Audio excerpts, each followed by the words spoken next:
सोचिए, अगर आपको दुनिया की सारी सफलता एक तरफ और जिंदगी के सबसे गहरे रहस्य को जानने का मौका दूसरी तरफ मिले, तो आप क्या चुनेंगे? हजारों साल पहले हमारे ऋषियों ने सिर्फ दौलत या शोहरत नहीं, बल्कि एक ऐसे जीवन की खोज की जो अंदर से पूरा हो, सार्थक हो और अटूट शांति से भरा हो। उन्होंने जो ज्ञान पाया उसे उपनिषदों में समेट दिया। ये सिर्फ धर्म की किताबें नहीं हैं, ये जिंदगी में सच्ची सफलता, मन की मजबूती और अपनी असली काबिलियत को जगाने के लिए एक प्रैक्टिकल ब्लूप्रिंट है। आज हम उसी प्राचीन ज्ञान के खजाने में उतरेंगे। हम उपनिषदों की 7 अमर कहानियों से सफलता के साथ ऐसे गुप्त सूत्र निकालेंगे जिन्हें हर कामयाब इंसान जाने अनजाने में अपनी जिंदगी में इस्तेमाल करता है। ये वो सूत्र हैं जो आपको सिर्फ अमीर या मशहूर नहीं, बल्कि अंदर से मजबूत, शांत और सच में सफल बनाएंगे। तो चलिए इस सफर की शुरुआत करते हैं और जानते हैं पहला गुप्त सूत्र। उपनिषद का पहला सूत्र, सच के साथ कोई समझौता नहीं। कामयाबी की हर बड़ी कहानी एक हिम्मत वाले फैसले से शुरू होती है और उस फैसले की नींव हमेशा सच पर टिकी होती है। उपनिषद हमें सिखाते हैं कि सच्चाई में वो ताकत है जो कामयाबी के हर दरवाजे को खोल सकती है। इसकी सबसे बड़ी मिसाल है सत्यकाम जाबाल की कहानी, जो हमें छांदोग्य उपनिषद में मिलती है। कहानी कुछ यूं है। प्राचीन भारत में जबाला नाम की एक गरीब महिला थी और उनका एक बेटा था, सत्यकाम। सत्यकाम के मन में ज्ञान पाने की जबरदस्त इच्छा थी। वो महान गुरु महर्षि गौतम के आश्रम में जाना चाहता था। उस जमाने का नियम था कि गुरु किसी को शिष्य बनाने से पहले उसका गोत्र पूछते थे, यानी उसके खानदान और पिता का नाम। सत्यकाम अपनी मां जबाला के पास गया और पूछा, मां, मैं गुरु गौतम के पास जाना चाहता हूं, मेरा गोत्र क्या है? उसकी मां ने जवाब दिया, बेटा, मुझे तुम्हारा गोत्र नहीं पता। अपनी जवानी में मैंने एक दासी के तौर पर कई घरों में काम किया और उसी दौरान तुम्हारा जन्म हुआ, इसलिए मुझे नहीं पता कि तुम्हारे पिता कौन थे। लेकिन एक बात मैं जानती हूं, मेरा नाम जबाला है और तुम्हारा नाम सत्यकाम। जब गुरु पूछे तो कह देना कि तुम सत्यकाम जाबाल हो। ये एक ऐसा सच था जिसे आसानी से छुपाया जा सकता था, लेकिन अपनी मां से मिली सच्चाई की सीख लेकर वो महर्षि गौतम के आश्रम पहुंचा। गुरु ने उससे पूछा, सौम्य, तुम्हारा गोत्र क्या है? नन्हे सत्यकाम ने बिना झिझके पूरी ईमानदारी से वही दोहराया जो उसकी मां ने कहा था। यह सुनकर महर्षि गौतम को गुस्सा नहीं आया, बल्कि वो बहुत खुश हुए। उन्होंने कहा, जो सच के रास्ते पर ना हो वो इतनी सरलता से ऐसा कड़वा सच नहीं बोल सकता। तुम सच से नहीं हटे, तुम ही सच्चे ब्राह्मण हो। मैं तुम्हें दीक्षा दूंगा। यही है कामयाबी का पहला गुप्त सूत्र। सच के साथ कोई समझौता नहीं। सत्यकाम के पास समाज के हिसाब से झूठ बोलने की हर वजह थी, लेकिन उसने सच को चुना और इसी सच ने उसके लिए ज्ञान और कामयाबी के दरवाजे खोल दिए। आज की जिंदगी में इसका मतलब है ऑथेंटिसिटी, यानी अपने और दूसरों के प्रति असली होना। जब आप अपने काम, अपनी काबिलियत और अपनी गलतियों को लेकर ईमानदार होते हैं तो आप भरोसा जीतते हैं। ये भरोसा किसी भी मार्केटिंग स्ट्रैटेजी से ज्यादा ताकतवर होता है। सफलता की इमारत चाहे कितनी भी ऊंची बनानी हो, उसकी नींव सत्यकाम की तरह सच के पत्थर से ही रखी जानी चाहिए। उपनिषद का दूसरा सूत्र, सही सवाल पूछने की हिम्मत। दुनिया उन लोगों से आगे नहीं बढ़ती जो जवाब जानते हैं, बल्कि उन लोगों से जो सही सवाल पूछते हैं। एक ताकतवर सवाल आधे जवाब के बराबर होता है और ये हमें ले आता है सफलता के दूसरे गुप्त सूत्र पर, सही सवाल पूछने की हिम्मत। इसकी मिसाल हमें बृहदारण्यक उपनिषद में मिलती है, जहां विदुषी गार्गी राजा जनक की सभा में महान ऋषि याज्ञवल्क्य को चुनौती देती है। राजा जनक ने 1000 गायों को सोने से सजाकर ऐलान किया कि जो सबसे बड़ा ब्रह्मज्ञानी हो वो इन्हें ले जा सकता है। जब कोई ऋषि हिम्मत नहीं कर सका तो याज्ञवल्क्य ने अपने शिष्यों को गायें ले जाने को कहा। इस पर सभा में हलचल मच गई और ज्ञानी उनसे सवाल करने लगे।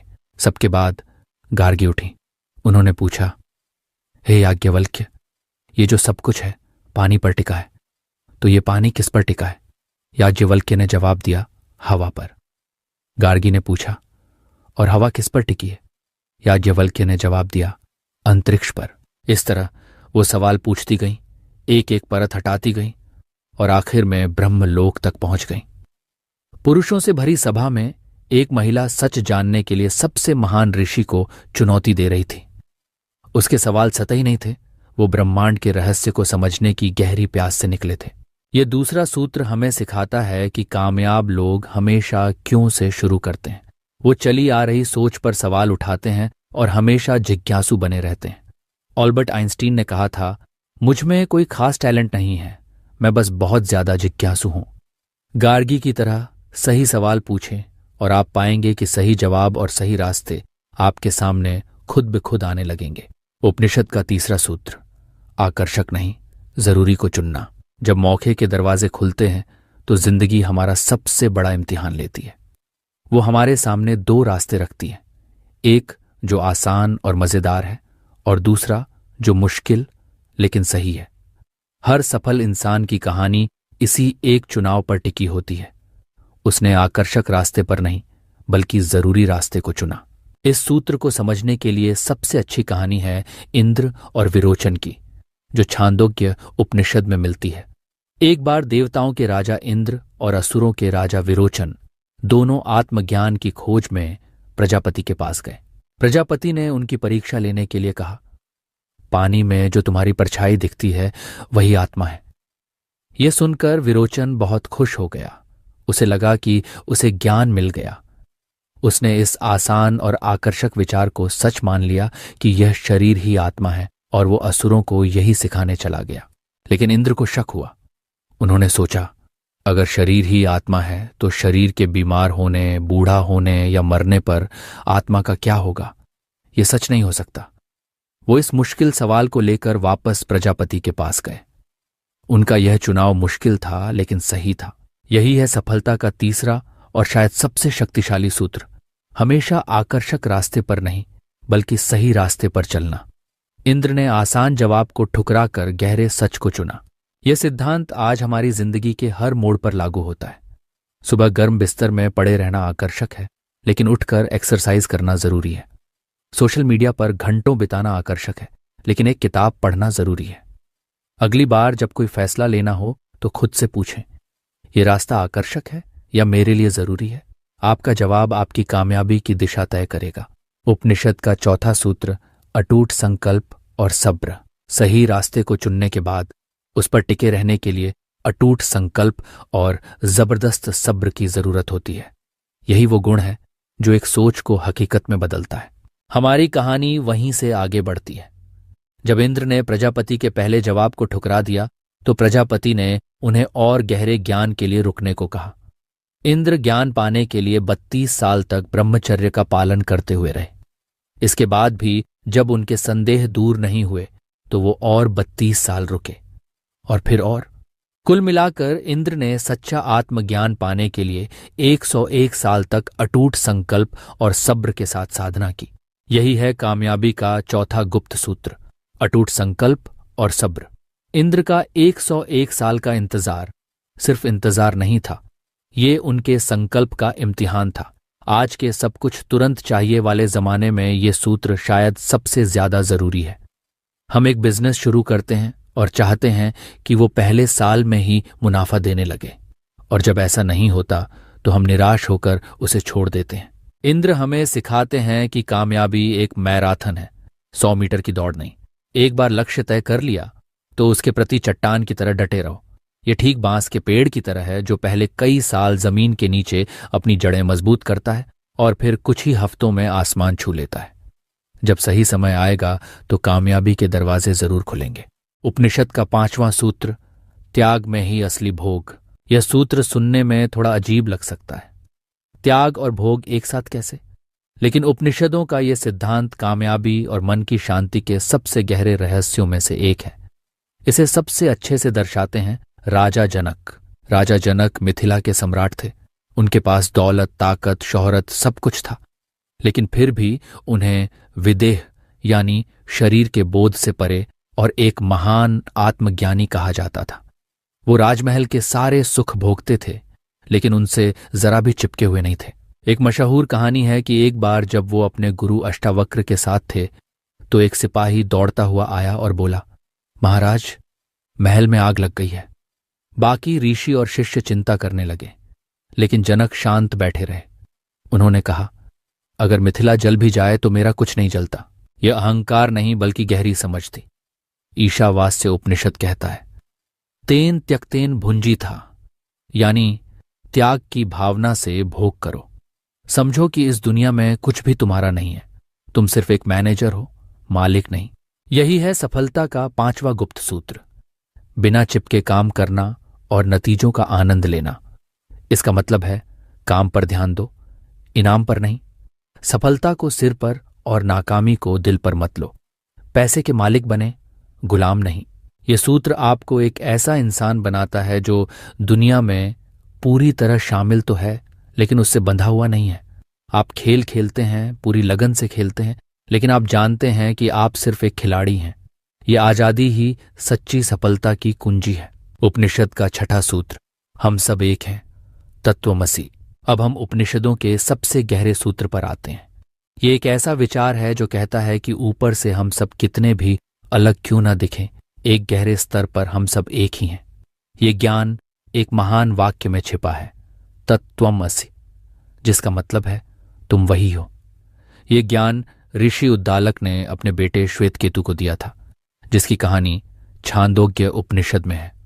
श्वेतकेतु 12 साल गुरुकुल में पढ़कर लौटा था और उसे अपने ज्ञान का बहुत घमंड हो गया था। पिता ने उसके घमंड को देखकर उसे एक बरगद का फल लाने को कहा। उन्होंने फल को तुड़वाया, फिर उसके अंदर के छोटे से बीज को तुड़वाया और पूछा, अब इसके अंदर क्या है?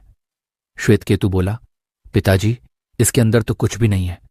तब उद्दालक मुस्कुराए और बोले, बेटा, जिस कुछ नहीं को तुम देख नहीं पा रहे हो, उसी न दिखने वाले सार से यह विशाल बरगद का पेड़ खड़ा है। वही आत्मा है, वही सत्य है। और हे श्वेतकेतु, तत्त्वमसि, तुम भी वही हो। यही है सफलता का 6ठा गुप्त सूत्र, एकता और जुड़ाव की गहरी समझ। यह सिर्फ एक फिलॉसफी नहीं है, यह कामयाबी का एक प्रैक्टिकल तरीका है। जब आप समझते हैं कि आपका प्रतियोगी भी असल में आप ही का एक रूप है, तो आप उससे नफरत नहीं करते, बल्कि सहयोग के मौके तलाशते हैं। आप समझते हैं कि सबकी जीत में ही आपकी सच्ची जीत है। यह सूत्र याद दिलाता है कि हम समाज और पर्यावरण से अलग नहीं हैं। यह एहसास आपको तारीफ और आलोचना दोनों से आजाद कर देता है। उपनिषद का 7वां सूत्र, असली दौलत आत्मज्ञान है। अब हम अपने आखिरी और सबसे जरूरी सूत्र पर आ गए हैं, जो पिछले सभी 6 सूत्रों का निचोड़ है। उपनिषदों का अंतिम संदेश यह है कि सच्ची सफलता बाहर कुछ हासिल करने में नहीं, बल्कि अपने अंदर की दुनिया को जानने में है। इस सूत्र की सबसे बड़ी मिसाल है मैत्रेयी, जिनकी कहानी बृहदारण्यक उपनिषद में मिलती है। मैत्रेयी महान ऋषि याज्ञवल्क्य की पत्नी थीं। जब याज्ञवल्क्य ने संन्यास लेने का फैसला किया तो उन्होंने अपनी संपत्ति अपनी दोनों पत्नियों में बांटने की पेशकश की।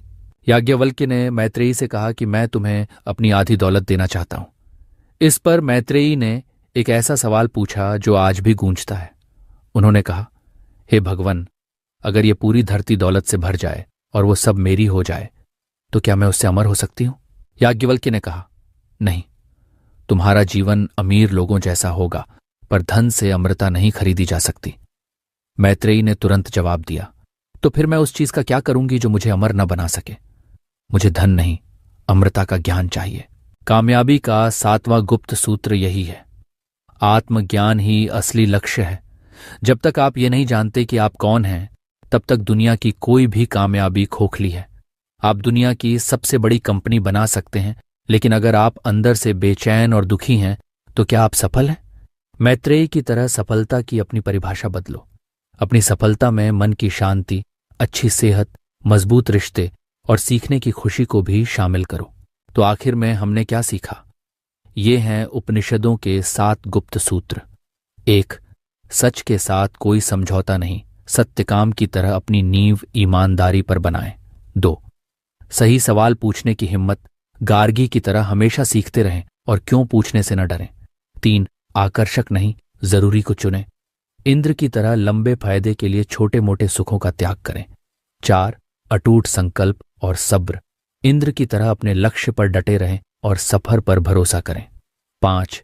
त्याग में ही असली भोग, राजा जनक की तरह बिना चिपके काम करें और नतीजों में शांत रहें। 6. हम सब एक हैं, श्वेत केतु की तरह सहयोग और सहानुभूति से आगे बढ़ें। 7. असली दौलत आत्मज्ञान है, मैत्रेयी की तरह समझें कि असली सफलता बाहरी नहीं भीतरी है।